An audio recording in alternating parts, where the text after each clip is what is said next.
Comment éviter le piège du faux sentiment?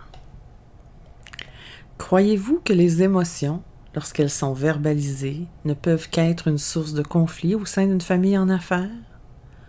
Avez-vous de la difficulté à différencier les sentiments qui vous habitent et ceux qui naissent de votre seule perception lors d'une réunion ou d'un simple échange entre collègues? Si c'est le cas, ce billet de blog est pour vous. Citation. Il y a 3 versions à une histoire. La vôtre, la mienne et celle qui est vraie. Personne ne ment. Robert Evans. Comme nous l'avons vu dans le dernier billet de blog, il peut s'avérer difficile de faire une place aux émotions en affaires, même si elles nous éclairent sur nos besoins. On pense souvent, à tort, qu'une fois exprimés, les sentiments ne feront qu'alimenter le conflit. Or, il n'en est rien. Pour connecter et par le fait même assurer l'harmonie et la pérennité des organisations, il faut avoir confiance en l'autre et diminuer les non-dits. En exprimant nos émotions, nous contribuons à diminuer ces non-dits. Or, avant d'être en mesure d'exprimer ces émotions, il faut s'introspecter, identifier les sentiments qui nous habitent. Pour bien comprendre une situation, la source d'un conflit, d'une incompréhension, etc., il faut comprendre les irritants et l'émotion qui se cachent derrière la perception qu'on a de cette situation. Et ce, sans tomber dans les faux sentiments. Or, quand on commence à explorer les émotions, quand on commence à vouloir verbaliser ses sentiments, ce sont souvent ces faux sentiments qui sortent en premier. Qu'est-ce qu'un faux sentiment, me demanderez-vous? Un faux sentiment remet la faute sur l'autre. Par exemple, dans un conflit, on a souvent tendance à voir ce qui, dans l'autre, nous dérange. Si vous dites à quelqu'un « je me sens dévalorisé », ce que vous lui dites en réalité, c'est que vous n'avez pas l'impression qu'il ou elle vous valorise. Quand un faux sentiment vous habite, questionnez-vous.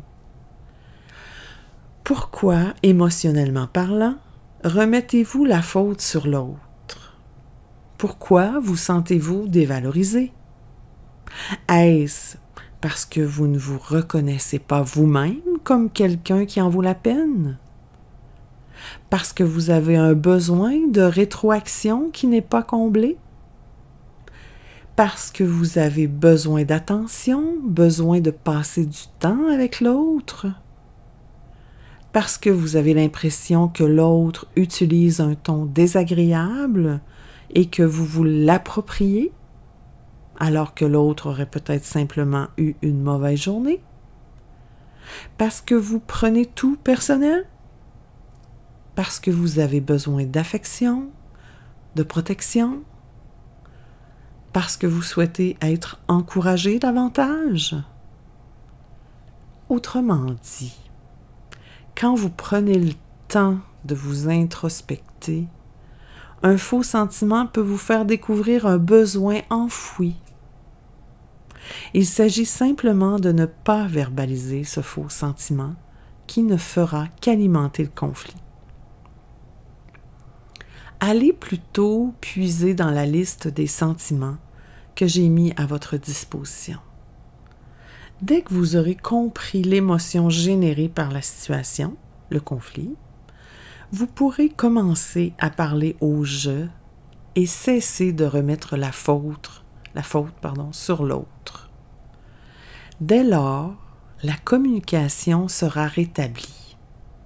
L'incompréhension diminuera et l'autre pourra comprendre ce qu'il a pu créer en vous, émotion qui s'éloigne souvent de son intention.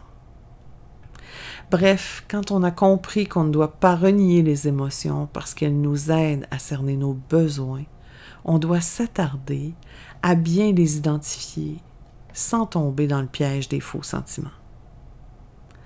En tombant dans ce piège, on risque d'abandonner l'introspection nécessaire à l'identification de nos besoins, travail nécessaire pour atteindre le bonheur.